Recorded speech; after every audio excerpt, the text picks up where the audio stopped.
Let's start with how I got into nursing. I was in the hospital. I was doing day and nights, and I almost committed myself after 3 months. I was like, I'm done. I need help. Can you take me on as a patient? No. Why I was so intrigued about addictions? Well, it dawned on me after I got into it, I've got my own mental health stuff that I battle. My family has their own stuff that they battle. So it ended up being a calling to me that I just didn't have any clue as to why. There hasn't been a single nurse that I've talked to that hasn't been in a toxic environment as a nurse, which is really sad to me. I think that people that bully and that are toxic need help. I think that they're expressing behaviors that they need help with, but you actually need to give them the help. I thought being bullied by the nurses was bad enough. Being bullied by management is a whole other beast. And it was awful. My mental health went from rocky to it plummeted. You cannot be bullied as a nurse. You can't just take that stuff and be like, it's okay. We always talk about there's not enough nurses. Sure, but we're not doing anything to retain them. And so that's why I preach about community and the importance of it and why we all need to band together. We could have the most powerful voice if we all somehow put it together.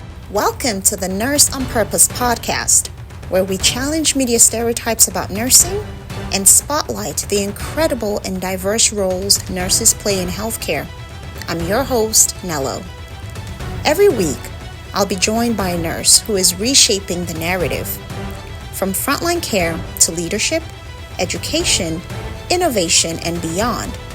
Our aim is to show the world that nursing is so much more than what we see on TV. Together, we'll explore how we can collaborate with media and other stakeholders to create authentic and inspiring portrayals of nurses. Let's begin the conversation and ignite change, one episode at a time. Hello, everyone, and welcome again to the Nurse on Purpose podcast, where we challenge media stereotypes about nursing and spotlight the incredible work of nurses every day. My guest today is driven by a deep passion for mental health and addiction care. Working in residential treatment, methadone clinics, and psychiatric hospitals, she has supported patients through some of their toughest moments, providing care, counseling, and compassionate listening. After moving to Calgary in 2013, she expanded her experience into community nursing and home care, focusing on case management and interdisciplinary collaboration. Her role as a supervisor gave her the chance to lead healthcare teams and mentor new nurses, which sparked her interest in education. So it is my pleasure to welcome to the podcast, Courtney Mansbridge. You're welcome. Oh, well, thank you. I love your spirit. Awesome. Thank you for coming. So today we're going to be talking about really just mental health advocacy in nursing, including issues of burnout and addiction, and really just your role that you have taken on to support nurses on these issues. So first, I just want to start off by asking you, what has your journey been like in nursing? How was your interest in nursing sparked to begin with, and what roads have led you to where you are today? Let's start with how I got into nursing, because I feel like I didn't follow the path that so many people that I knew did. There were people when I went to school that followed the path of I've been involved in some sort of, a cancer situation and I felt compelled to be a nurse, or I had children that were always in the hospital. Again, I felt compelled to be a nurse, or they had family that were nurses or in that field. I had none of that. My mom didn't go to school, and my dad is an electrician. So I didn't have any of that. I actually watched ER when I was younger, and I was like, yes, I want to be a doctor, actually is where I started. And then when I was 18, 19, I'm like, there's no way I'm going to be able to go to school for 10 years. I could not see that far in the future. What's the other option that I have? I want to work in healthcare. Oh, a nurse. Why not? That's only 4 years. I can do that. And so I got my degree in Winnipeg, Manitoba, Canada. And so I did a joint program between a college and a university. And so when I was in school, I don't remember all of school. It was 14 years ago. But what I do remember is that I failed a pediatric rotation. And that was I almost failed my first year because I was like, I don't need to do anything for school. I'm fine. And then I kept going through, and then I failed this pediatric rotation, and it was like, oh, You got to study. this is awful, right? Well, it hit so hard. I didn't I made a mistake, and I couldn't understand the reason that I failed. There was no explanation, right? There wasn't I just could not wrap my head around it. And it really just jolted me to be like, I don't even know if I want to do this. I also had a rotation. So the way it worked is then I ended up with a surgical rotation instead of pediatrics again. And then I was in it was in acute care in a way. And I thought I wanted to be an emerg nurse. I was like, because again, ER. I was like, I'm going to be an emerg nurse. This is what I want to do. Well, I was in that acute unit, and a friend of mine had a patient that all of a sudden they went from they weren't okay, but they were not critical, to all of a sudden they blew up like a balloon, and everybody was rushing in there. And it was like, I was like the deer in the headlights, like, oh God, no, nope. This is not me. So I had to question, what am I going to do? I feel like when I was in school, and it's gotten better now, but everybody always pushed, you had to be in the hospital. You have to be in the hospital. You have to be in the hospital. I hated the hospital. I did not like it. It's not my shtick. It never has been. So I never worked in it. And so thankfully I had a rotation in addictions, in mental health. And I found my calling at that point. Okay, you know what? If I'm going to be a nurse, this is where I'm going, because I don't like anything else in it. I love this. And it didn't really dawn on me at first, the reasonings, but eventually it came. But the main positive point about it was the person that I got hooked up with. It was through the Addictions Foundation of Manitoba. His name was Zenon. He was amazing. He took me under his wing, and he was the best mentor anybody could ask for. He showed me everything and even more. And he helped me when I was done to get into there, to have a job. And so I'm forever grateful to him, because he really helped me feel like I could do it. That being said, since I have become a nurse, since that time, I have questioned being a nurse for 14 years and truly why I'm in this profession a lot of the times. Because unfortunately, yes, I started my career out. I worked in addiction. So I worked in a methadone clinic. I worked in, like you said, a men's and women's residential. I worked in a lot of different areas within the Addictions Foundation. I never got a permanent position though. So I ended up kind of going into home care in Winnipeg before I came to Calgary.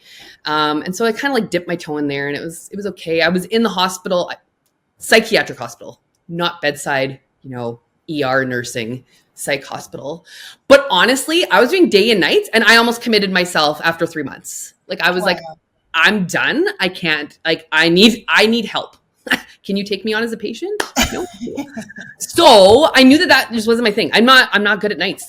Just with the way I am, I just am not good at it. And sorry, I feel like I'm going all over the place. I'm trying to have a timeline here of how I. That's okay. Take your time. So I did mention about the fact of why I was so intrigued about addictions. Well, it dawned on me after I got into it, I've got my own mental health stuff that I battle. My family has their own stuff that they battle. I had a grandmother who battled addiction. My father has issues with drinking. I had my own personal issues with drinking that I really didn't realize until I was older. So it ended up being a calling to me that I just didn't have any clue as to why. And it makes sense now. And it made sense, after a few years of getting into it. It's oh, I see why I love this, because it's near and dear to my heart. I've dealt with it so much. Honestly, I questioned why I didn't go into psych nursing. I was I should have went to psych nursing, but it just didn't even dawn on me. So fast forward, I moved to Calgary, Alberta, Canada in 2013. And I tried to get into addictions out here, but I started in detox. It's not my shtick either, but it was addictions. And then I kind of went into home care. I went into transition services. I went into case management on all different teams, and I stayed in that and for a decade. And I burned out of it. I was bullied. I was bullied by the nurses on the team on one team. Then I was bullied by management on another team. And then trying to find my footing during COVID on a brand new team. Yes, in home care, but brand new team, brand new area of home care for me. It was hell. It's been the journey that I've had thus far as being a nurse has been hell. And trying to build my confidence in this profession has been nothing short of challenging. And, so as we fast forward in home care, I came back, I had 2 kids within COVID. And so in 2023, I came back and, I found remote nursing sort of like I was working remotely during COVID. And I was like, this is amazing. Came back, no flexibility when I came back in 2023. And I was like, nope, I need out. I went into instruction and I did not realize how burnt out I was in home care until I went into instruction. I all of a sudden had this passion again. I was like, I want to learn and I want to do, and I'm so excited. I had none of that. None, not a single ounce of that. I was literally, honestly scraping by, I think, by the bare minimum. Unfortunately, because I was so burnt out. During the time within that 10 years, I was bullied. I went on a medical leave for a year. I was hospitalized for my mental health. I went through all the stuff. And so it made sense when I look back as to why I was so burnt out. But when you're in it, I don't know. I feel like most people have no idea they're burnt out, right? Yeah. It's just one of those things. And so, so now I'm in instruction. I love being an instructor. I love, being able to learn and do and all that stuff. And then I also found LinkedIn and I found social media and I've really found my voice. I have a lot to say. Surprise, surprise.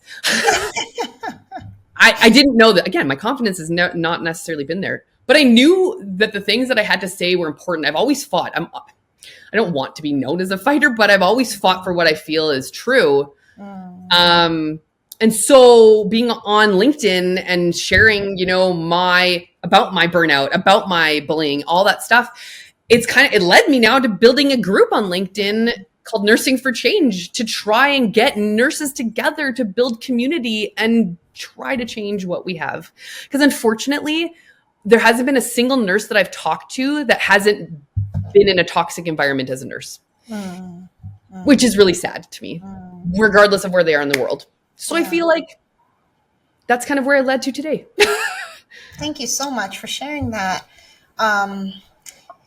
You know what? It does feel painful to hear when you say that your journey has felt like hell. That's a tough experience to have gone through something where your entire mindset was, I'm going to go and conquer the world and I'm going to do this for patients and I'm going to be this like amazing ER nurse. And then, of course, to the other fields that you decided that you were going to walk in.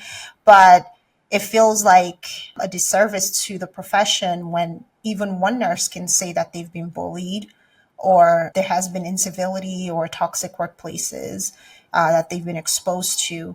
And so I think that there is a lot of fight now for change. There are some pioneers now who are doing great work. Teresa Sanderson, Kathleen Bartholomew, really fighting for that nurses feeding their young image versus the nurses eating their young, which has kind of always been the narrative. And it was like, that's just what we do. Like, that's just the saying. But who's going to change that? Because that's not sustainable and that's not normal.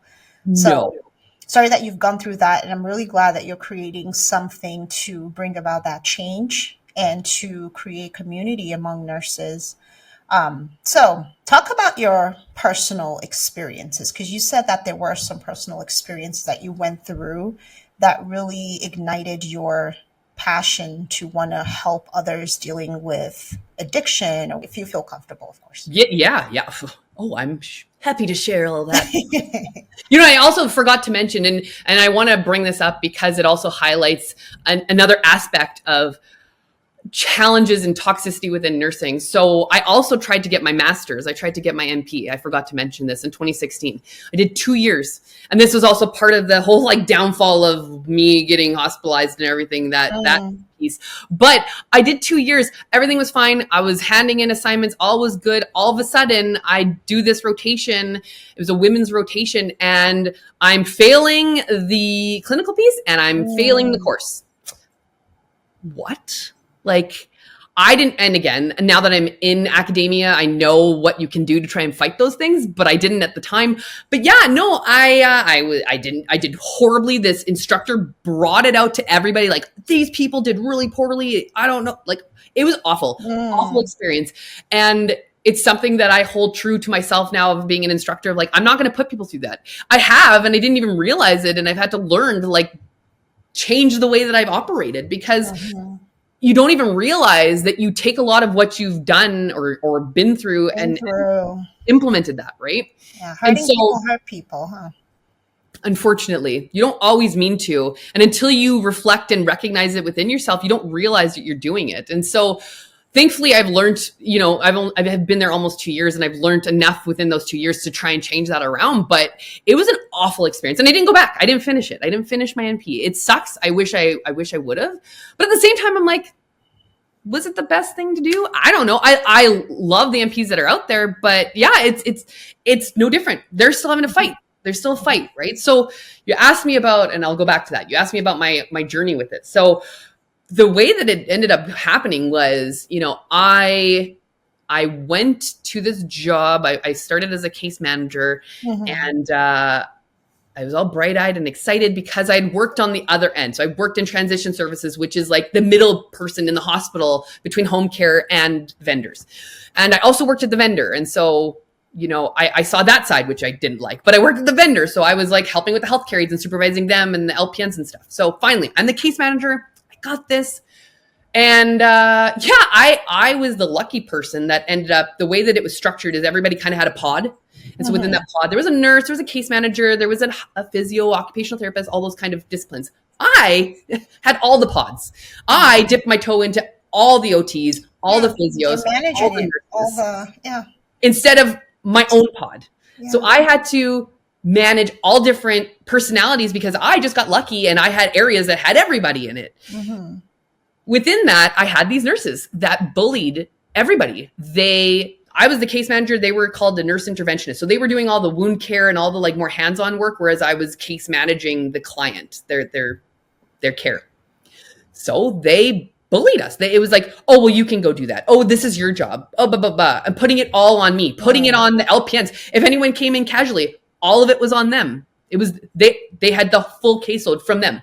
These nurses were like, oh no, they can all do it. They're new. You take my whole caseload. But what are you doing? Oh, I have all this other stuff to do. They did not.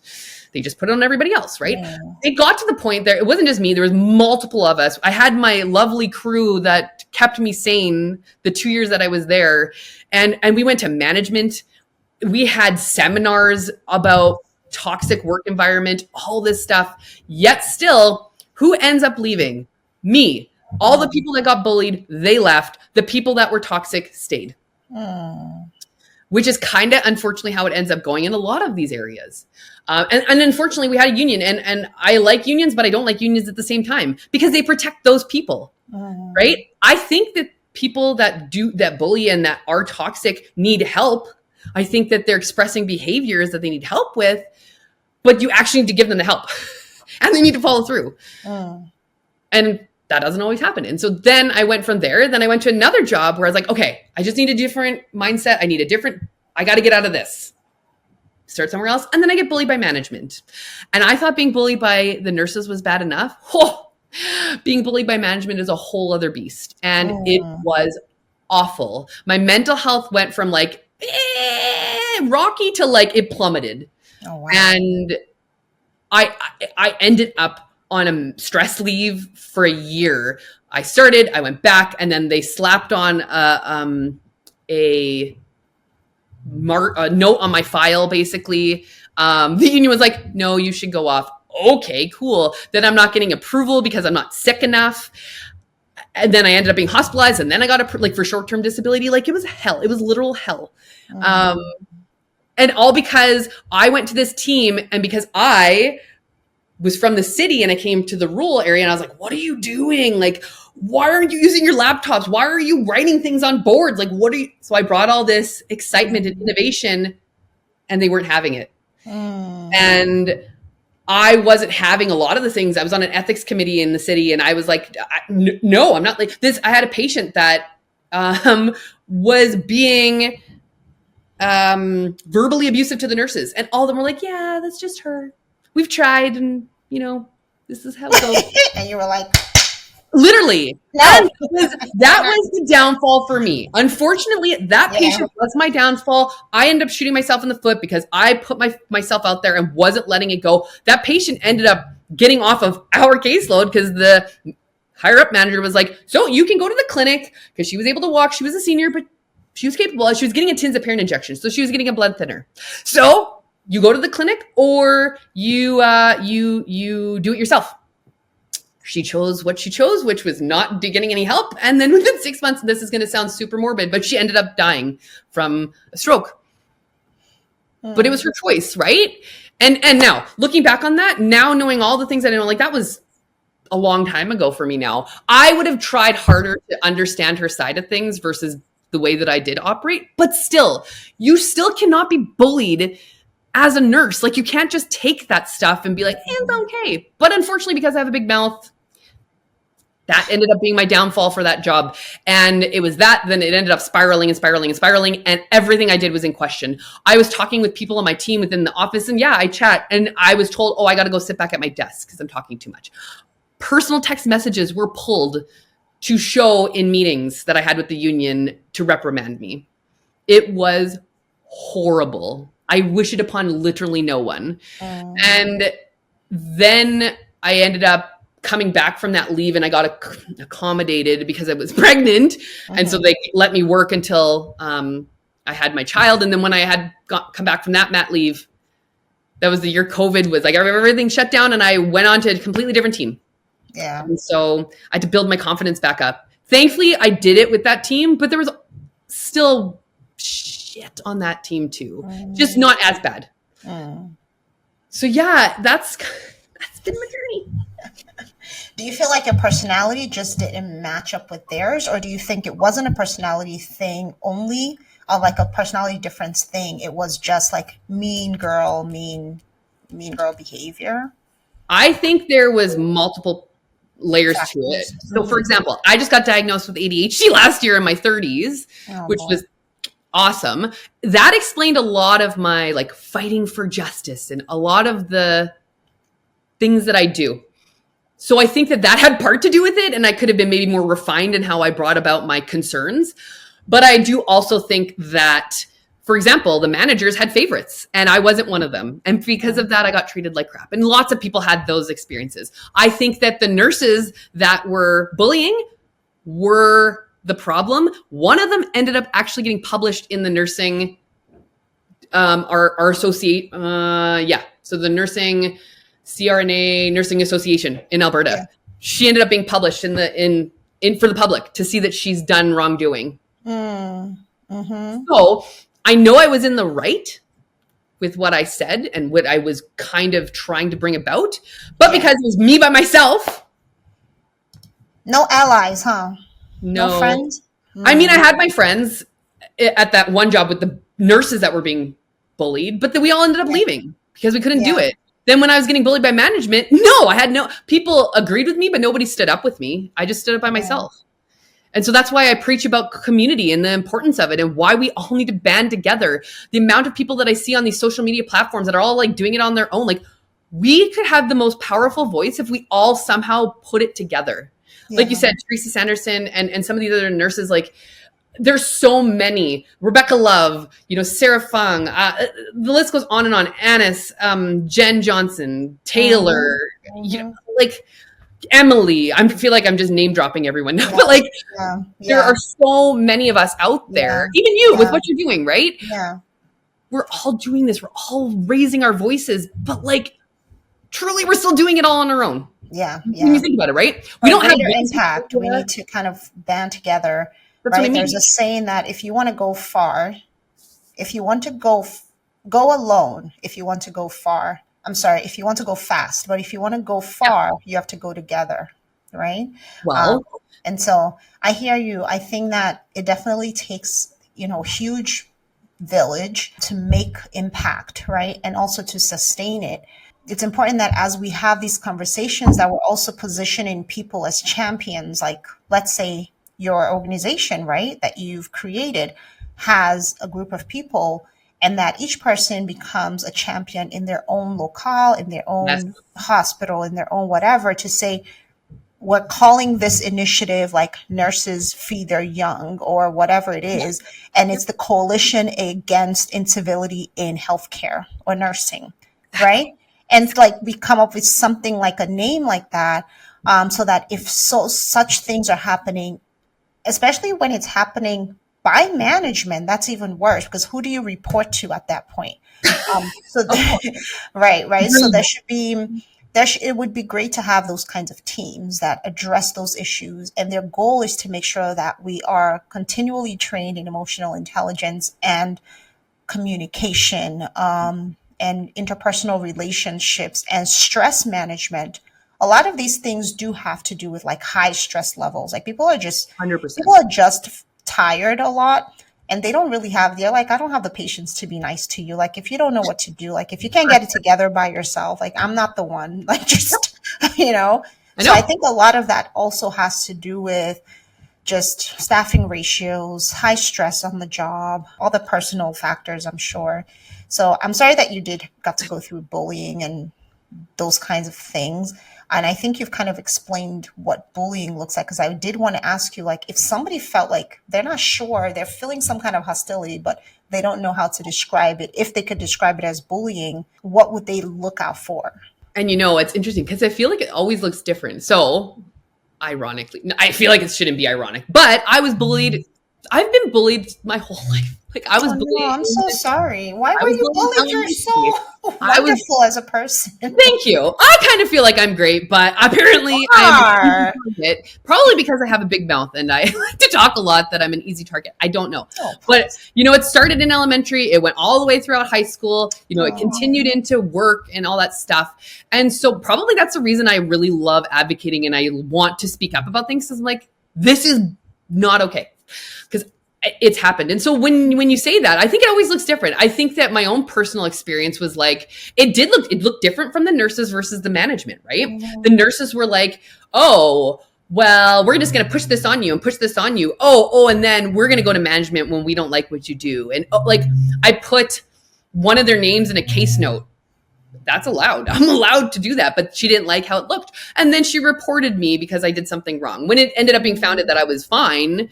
But it don't put her name in anything anymore.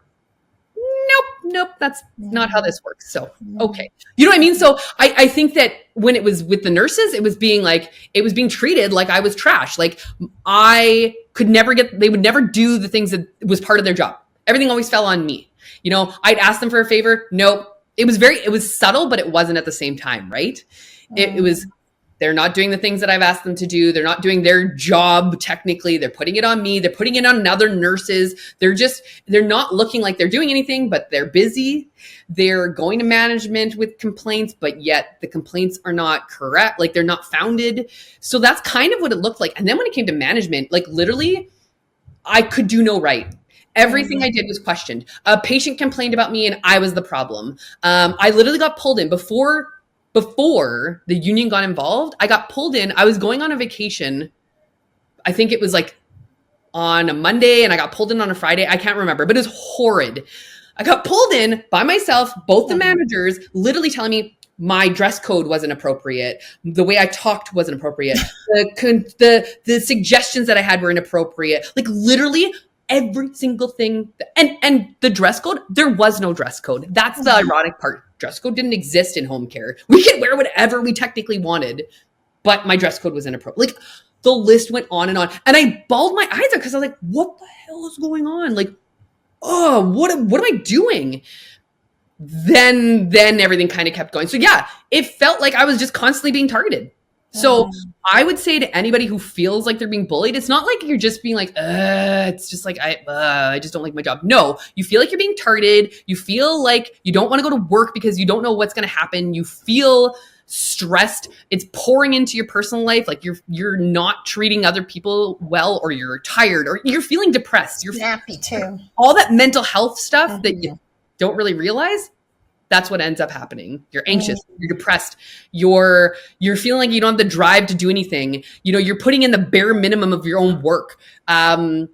And this is just like how you're expressing it. But the feeling Mhm. that you're getting is like, yeah, you're constantly being told that you're wrong. Yeah. So I love that you've mentioned that this is how you recognize when you're being bullied, and what should people do about it? Whew, there's that's the challenge, right? I mean, I tried all the ways. I left the job and went to a different job. I left that job and went to a different job. I went to management and tried to go all up the ladder. I went to nursing associations. I went to the union. I would say the biggest thing that like the biggest piece that you can do is find support. Make sure you have anyone in your corner so that you're not alone, because doing it alone is literally the hardest thing you'll ever do. It is not worth it.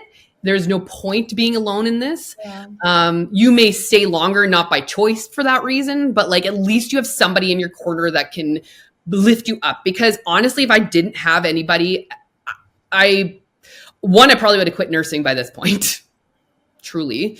And two, I don't even know where I would be mentally. Like I was not in a good headspace. Like I didn't necessarily, I wasn't to the point where I was going to kill myself, but I went to the hospital saying like, I knew I could get in that way, but I was like, I need help. Like Yeah.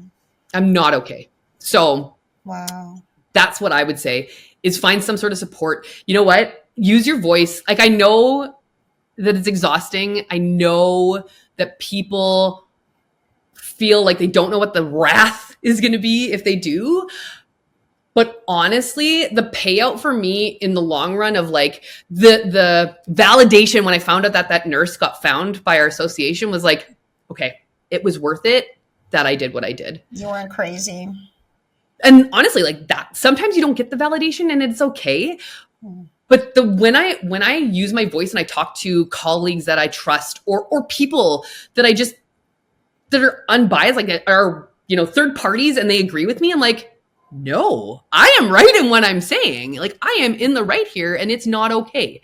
So like use your voice, find a group of support community, like whatever you want to call them, your tribe, whatever, whoever. I always think of Taylor and the nurse tribe thing, right? Yes. Like find your nurse tribe, right? But like, yeah, like just find somebody, even if it's one person, because that's honestly the way I got through. And that's the reason I keep pushing for community, because like you said, like there's no point in doing it alone. What are you getting out of it? Nothing. Right? And I think that's the benefit of nurse coaching. I think you would make a fantastic nurse coach for people who have felt that they have been bullied, people who are currently in toxic work environments and don't know how to deal with it, how to approach the issue without getting punitive consequences back. I think you would be a great resource for them to even just talk to and connect with. I think so. So I will definitely be sharing your information with people on LinkedIn. You can connect with Thank Courtney. you. And I know that we're kind of coming to the end of our episode here. Right. Yeah, you're like, oh, now I want to keep going. Well, the plan was that we were going to talk about like mental health and go one direction, but hey, look at it completely. There we go. Well, this all kind of affects our mental health, and we are going to go there because I want to talk about not only resources, but, just that continuous epidemic of burnout and mental stresses in nursing. And there's such a stigma around it too, because I feel like nurses want to be strong and nobody wants to show that things are getting to them.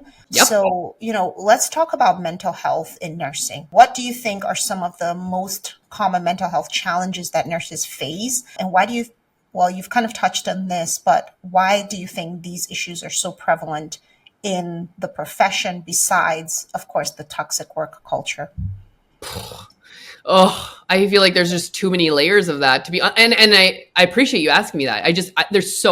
When I think about it, there's just so many layers. Like I think of school as the first layer to that of like, we are burning our students, nurses out, our new nurses out before they even hit the ground running. Honestly, I can't tell you the stress that I feel from my students when I see what they have to do and how they talk to me and what like it just makes me sick.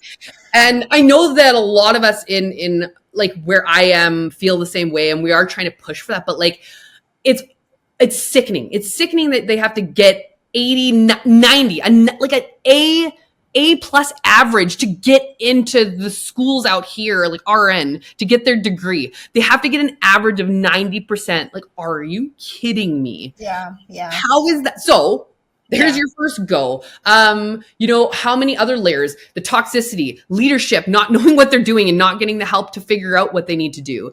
The healthcare system being awful. And we always talk about like there's not enough nurses. Sure, but we're not doing anything to retain them. We can recruit a bazillion nurses, kind of like teachers, right? Like we can recruit They're them. exiting.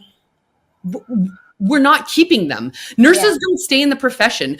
I think it's an average of like within the first 2 years, they're quitting for life. Like, what is going on? That in itself should speak volumes as to the way that we need to change things.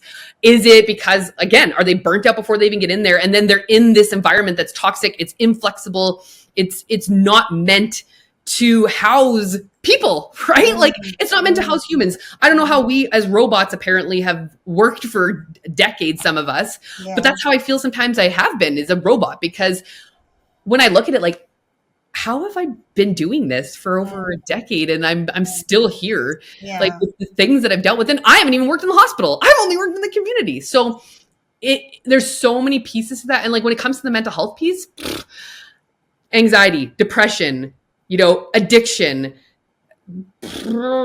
undiagnosed mental health, right? ADHD, probably bipolar. Like there's so many things. So I think that the toxicity and the bullying and all that stuff like amplifies a lot of the mental health stuff, but I also think it causes PTSD in a lot of people. Like I have it, unfortunately, from the years of it, and it just keeps getting amplified by it, right? And new nurses coming out, and some of them are quite confident, but not all of them are, breaking that confidence too, like add to the mental health piece of it, right? I think that there's also not enough out there, like with mentorship. I know nowadays, because there's not enough nurses, there's not enough options for mentorship for new nurses. I had an amazing, like I said, mentor. That doesn't happen. When nurses are going out into the profession now, they have to be ready. They need to be out there ready to go now. Yeah. How do you prepare them? Being in school, challenging, right? We need to be preparing them completely different and preparing them with skills of like leadership, preparing them with the critical thinking skills that they need, like all those things. And I know we're trying, but that's where we need to be like leaning towards, versus like those hard skills of, can you put in a catheter? Can you put in an IV? I haven't done it since school, and I'm supposed to teach myself to be able to teach students how to do it, right? So just goes to show how important that is, that skill. I think that, like it's there's so many factors. Like we need to get a mentorship program into everywhere, right? Like to provide that help to retain these nurses. I don't know how it is where you are in the US.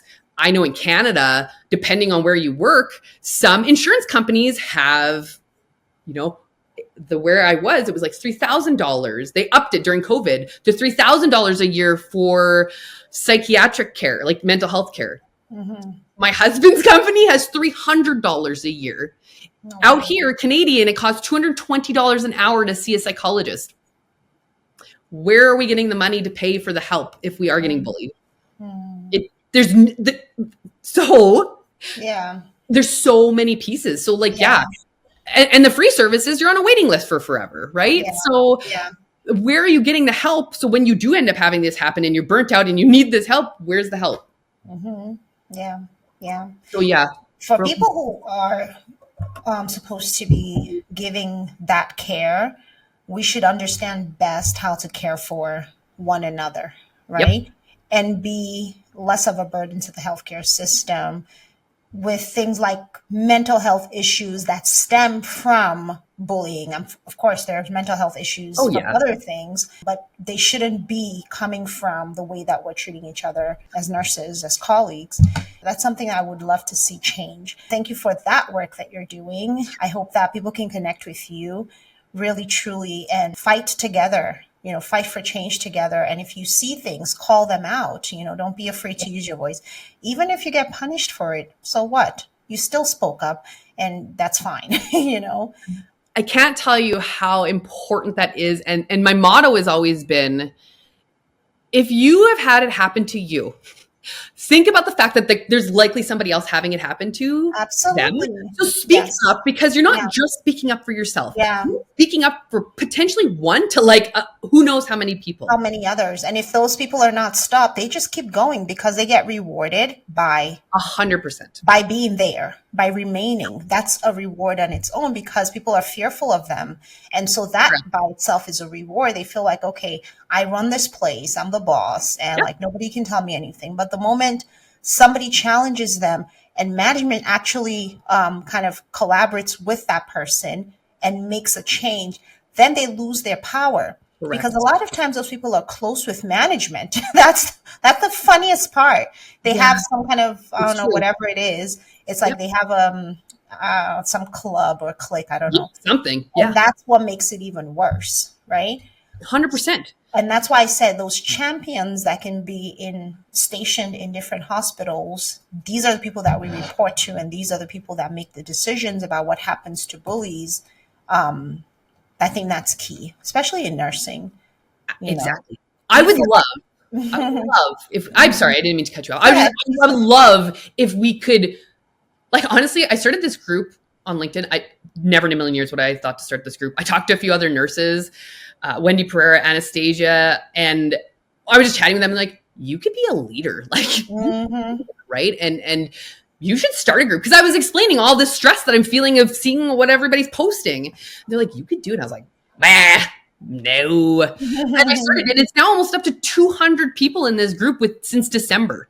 Yeah. And so I would love, I just don't like LinkedIn because I can't seem to get anyone to see the notifications. But like, I want to keep having these meetings to try and have that happen. Like, let's figure out ways that we could make change. Yeah, maybe it's we each champion our own areas and we each start like bringing out that to whoever we can. Maybe and then we can teach like courses to, on Right? the floor in the unit, and communication courses, emotional intelligence Yes. courses, Yes. like we do all these CEUs in the hospitals, like those could be an integral part of our Yes. culture. Yes. Right. So I'm all for that, because it's not just about healthcare No. for the patient. It's also about our mental health, our safety, the joy that we feel coming to work. All of those things affect us, even viscerally, right? Oh, All of a sudden you have diarrhea It's just your brain. thinking about going to work. yeah. It's not just your brain. You Yeah, feel exactly. it. You feel it Yeah, everywhere. Yeah, for sure. Do you feel like you are in a better place now that you've transitioned into education? Yeah. Oh, yes. Yeah. I feel like mentally I am 100 times better getting out of where I was.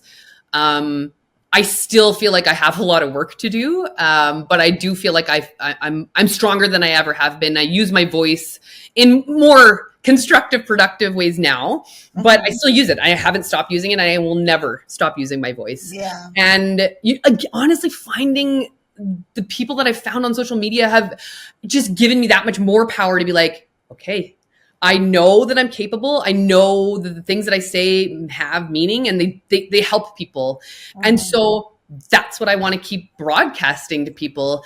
Like I've talked to people about starting a business and I'm like, I don't know. I would love to work for myself so I could just not have to You're deal with so animated. I can't. I can't help myself. But like, I've never thought that, but I also was like, I've never thought to make a group on LinkedIn that was going to grow to almost 200 people. So I'm like, well, you never know what's in the cards. But at the same time, I just want to keep voicing this to people. Like I've said, if money wasn't an option, I would quit my job today. I would start advocating for mental health tomorrow, any place, anywhere. And not just for nurses, but for everybody, because I truly feel like we all, like the public needs to be more aware of these things. I would say definitely reach out and join like Teresa, Oh, I have chatted. Yes, there you are.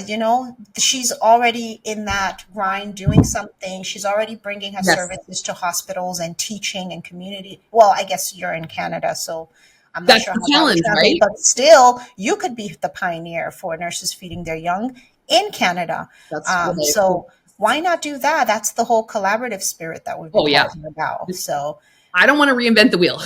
Exactly, right? Not my shtick. And you do bring your own unique experiences to the table. But I do just feel like if there's something already there, Yes. you can join, but it doesn't mean that you can't still have your Oh yeah. work on the side, right? Yeah. But that's Yeah. the whole point. I don't think when I keep talking about people collaborating and some of these big names, any of these people, I am not saying that you should like dissolve your business and Of like course. you Of just, course. we all join together and we're all just Yeah, this one of course. blob. Yeah, of No, course. I am saying that you each keep your own business and we band together Right. to uplift your business, to Right. uplift each other, Yeah. because we're more powerful when we all come together. Yes. That's why unions can be powerful when they're great, because there's enough people using their voice. That's Yeah. why associations are powerful, because there's enough people Yeah.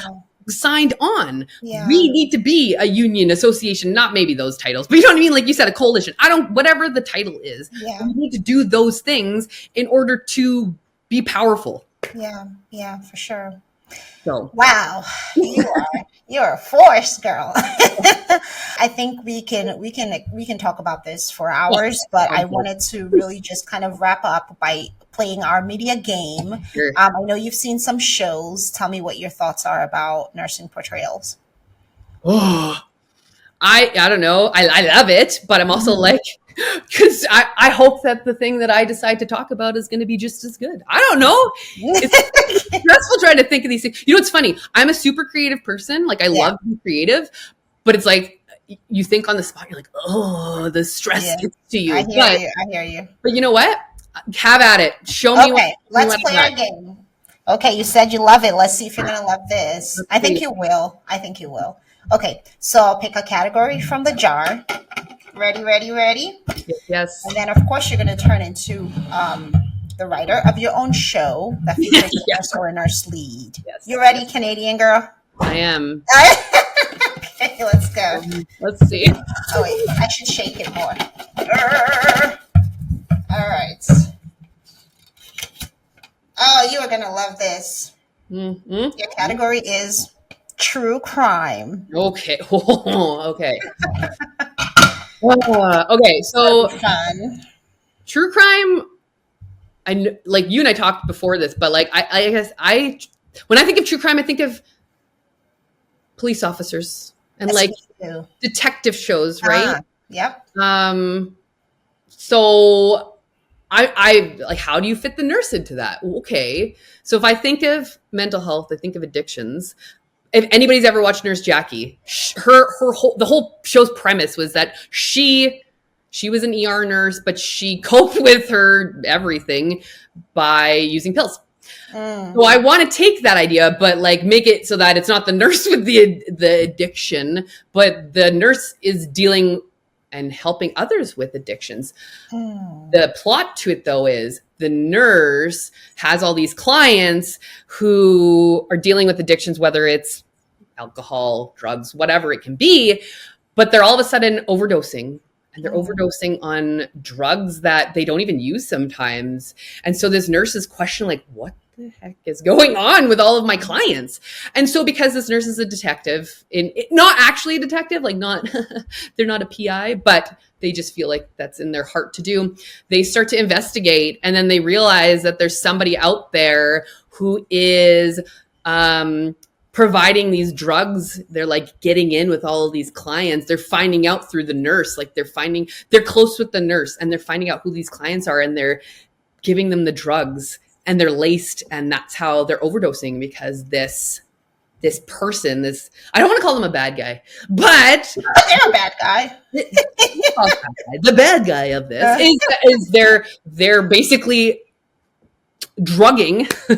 They're drugging these clients of this nurse, and she's having to figure this out. And then, I mean, we can go into the whole thing, but I feel like in the end, she ends up, bringing in her whole group of colleagues and like getting all of them to start doing this detective work of like putting up this like board. Maybe it's a digital board now because we're in 2025, right? But this digital board of like, oh, okay, well, it's this kind of, and like putting all the string pieces. I'm envisioning like CSI and all that kind of stuff.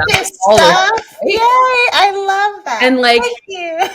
And showcasing, but at the same time, actually showcasing what nurses do. I think it's funny. I talked with Jen Johnson, Drivers, right, about The Pit. I don't know if you've seen that show. Yeah, I have seen that. I have I seen them. love it. And so she's Yeah. an emerge nurse. And I was like, so how realistic is it? And she said there is some realism. It's not as like dramatic, Mhm. but like there are some realistic things. And even I can see there's realistic things about the nurses in that show. We need to have more representation as a nurse in that, right? Mhm. Like Mhm. I can't remember where I heard it, but like I think that maybe it was Jen too, that she said that the nurse on Grey's Anatomy that's been on there for 20 years It's a real nurse. has never had a speaking. Never had a word. Yeah. Until like this last season. And she is a real nurse. Yeah, like what? They're always there. These shows about doctors. Well, hi. Completely absent. So I think, and maybe not maybe my show. Who knows? Maybe someone will pick my show up. But Right. I just think that it would be awesome for us to showcase nurses and in Hollywood. Yeah. So that maybe people could see what we do and that maybe people could start to recognize, the public could recognize the shit that we go through and start to realize that nursing isn't just about caregiving and nursing isn't about just like us being subservient humans, right? Yeah. Amazing. That was an amazing answer. Thank you so much for sharing. We are out of time. I want you to tell people where they can find you really quickly. Okay. Well, on LinkedIn, you just can search my name, Courtney Mansbridge. I started a page on Instagram, Nurses for Change, and my name is well on TikTok. Awesome. I don't have a website yet, but like, hey, who knows? That's awesome. It's in the works, I'm sure. So Instagram, Nurses for Change. LinkedIn, Courtney Mansbridge. All of that information will be in the show notes. Would you recommend anyone else to be a guest on the show if you could? Oh, so many people, huh? I mean, I know you already had Taylor, but like, I had Taylor, yeah. Emily, Jen, who else?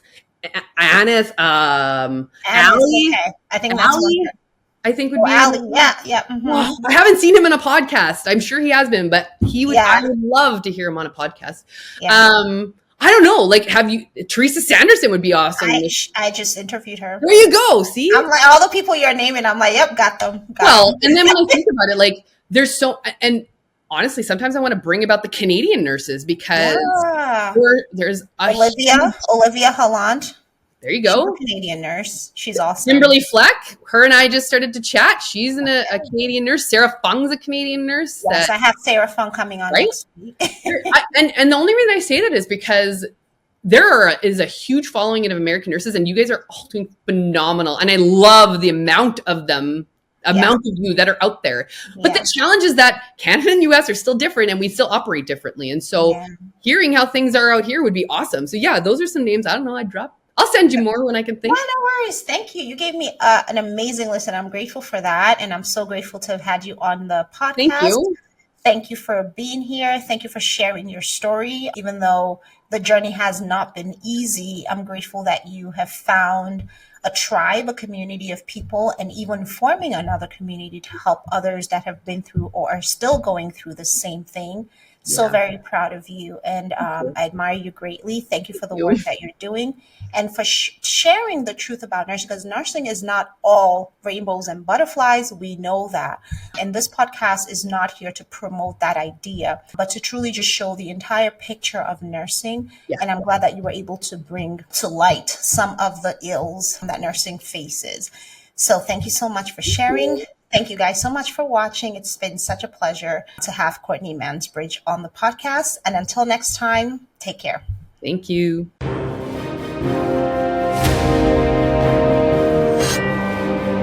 Thanks for hanging with me till the end. I hope you gained some valuable insight into the world of nursing.